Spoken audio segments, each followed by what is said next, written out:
Bonjour à tous, bientôt la Chandeleur, donc évidemment on va faire des crêpes. Aujourd'hui on est dans mon grand restaurant qui est ouvert depuis 4 ans et encore pour de nombreuses années. On est là pour vous faire plaisir aux clients et aujourd'hui on va faire de la pâte à crêpes. Minute auto-promo, la recette est dans mon livre, vous allez aussi la voir sur le site dupoint.fr. Mais là-dedans, il y a des petits trucs en plus qui sont pas mal. Pour moi, la pâte à crêpes, j'ai pas mal de choses à partager avec vous. Déjà, comment on la fait sans grumeaux. Alors, c'est pas l'appareil qui va la faire sans grumeaux, c'est l'idée de mettre le liquide sur le sec. Donc, le premier ingrédient qu'on met dedans, c'est le sec. Le sel, le sucre et la farine. Sel, sucre, farine dans un KitchenAid et on est parti. Des œufs de ferme, on va mettre les œufs.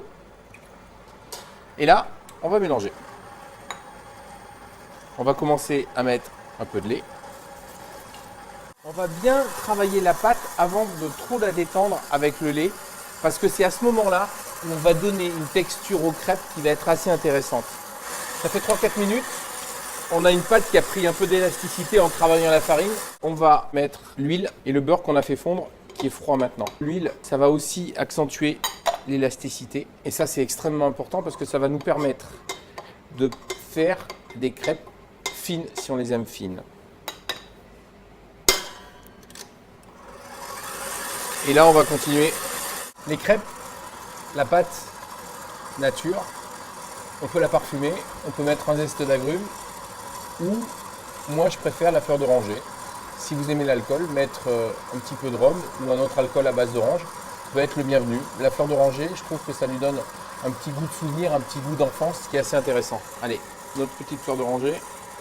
Hop, la pâte est prête. Une pâte à crêpes, pour moi, ça doit être fluide. Là, elle l'est parce que la farine absorbe l'humidité de façon différente, qu'elle soit chaude, froide, stockée et de sa provenance. Là, pour moi, la recette, elle est un tout petit peu épaisse.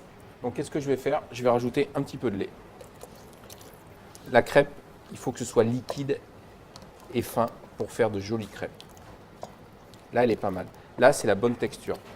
Je pense que vous pouvez le voir. Ce qu'on va voir, c'est voilà, juste à peine nappant. Aujourd'hui, je vous ai donné ma recette de pâte à crêpes que je fais le dimanche pour ma famille. Et je peux vous dire qu'ils se régalent, donc j'espère que vous allez vous régaler.